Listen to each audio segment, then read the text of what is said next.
అస్సలాముఅలైకుం. నమస్తే ఫ్రెండ్స్. ఈరోజు minority loans ఉన్నాయి కదండి, ఎస్సీ ఎస్టీ బీసీ లోన్స్ ఉన్నాయి కదా, అవి మనం ఇంట్లోనే రిజిస్ట్రేషన్ ఎలా చేసుకోవాలో చూపిస్తాను. ముందుగా మనం google.comలోకి వెళ్ళిన తర్వాత అక్కడ apobmms.gov.in అనే వెబ్సైట్ని ఓపెన్ చేయండి.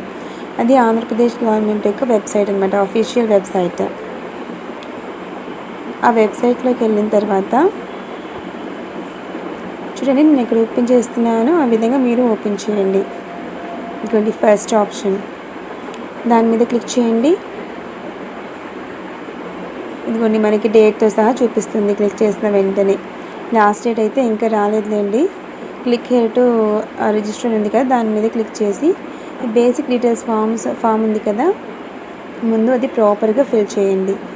అకార్డింగ్ టు ఆధార్ కార్డ్ ప్రకారం ఫిల్ చేయండి.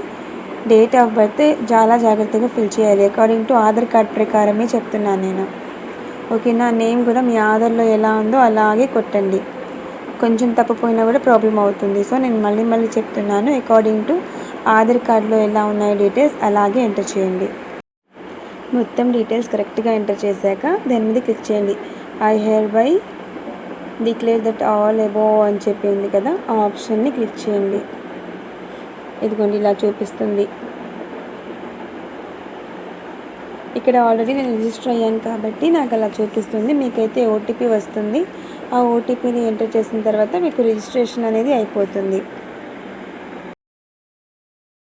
ఇక్కడితో అప్లికేషన్ కంప్లీట్ అయిపోయింది అనుకోవద్దు ఫ్రెండ్స్, ఇది రిజిస్ట్రేషన్ మాత్రమే. అయితే ఇక్కడ లాగిన్ హియర్ అని చూపిస్తుంది కదా, అక్కడ మీ ఫోన్ నెంబర్ ఎంటర్ చేయండి. కింద మీ ఫోన్కి పాస్వర్డ్ వస్తుంది, APOBMMS అని కొట్టండి. మెసేజెస్లోకి వెళ్ళి అక్కడ మీకు పాస్వర్డ్ చూపిస్తుంది, ఆ పాస్వర్డ్ని ఇక్కడ కింద ఎంటర్ చేయండి. తర్వాత క్యాప్చర్ ఉంది కదా, క్యాప్చర్ కింద చూపిస్తుంది చూడండి, 711 అని చెప్పేసి అదే క్యాప్చర్ అనమాట. ఆ పైన ఉన్న వాటిని కింద ఎంటర్ చేసి సైన్ ఇన్ చేయండి.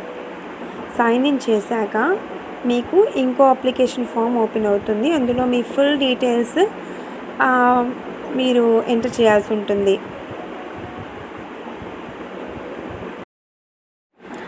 ఇదిగోండి ఫ్రెండ్, మీకు ఇలా ఓటీపీ వస్తుంది. ఆ ఓటీపీని అక్కడ ఎంటర్ చేయండి చాలు.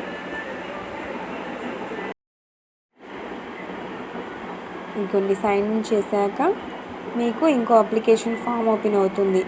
చూస్తున్నారు కదా, ఇక్కడ ఇలా ఓపెన్ అవుతుంది మీకు. అక్కడ మీరు పర్సనల్ డీటెయిల్స్ మొత్తం ఎంటర్ చేయాలి. Caste certificate number, ration card మాత్రమే మీరు హార్డ్ కాపీ అప్లోడ్ చేయవలసి ఉంటుందండి. జేపీజీ ఫామ్ అంటే మీరు ఫోటో ఉంది కదా, ఫోటో తీసి మనం ఫోన్లో అప్లోడ్ చేయవచ్చు, ఇబ్బంది ఏమి ఉండదు, ఓకేనా. తర్వాత caste, sub caste, name in the సర్టిఫికేట్లో నేమ్ ఉంటుంది కదా, అది ఎంటర్ చేయండి. మ్యారిటల్ స్టేటస్, తర్వాత డిఫరెంట్ ఏబుల్ పర్సన్ అంటే ఏమైనా హ్యాండిక్యాప్డ్ ఉంటే అది ఎంటర్ చేయండి, లేకపోతే లేదు అని ఎంటర్ చేయండి. ఎడ్యుకేషనల్ డీటెయిల్స్ ఎంటర్ చేయండి. అప్లికేషన్ ప్రాసెస్ ఇంకా ఉంది ఫ్రెండ్స్, అది సెకండ్ పార్ట్లో అప్లోడ్ చేస్తాను. ఓకే ఫ్రెండ్స్, వీడియోని నేను ఇక్కడితో ఎండ్ చేస్తున్నాను. ఈ వీడియో మీకు నచ్చితే, ఇది మీకు యూస్ఫుల్గా అనిపిస్తే కనుక వీడియోని తప్పకుండా లైక్ చేయండి, అలాగే సబ్స్క్రైబ్ చేసుకోండి ఫ్రెండ్స్. Thank you.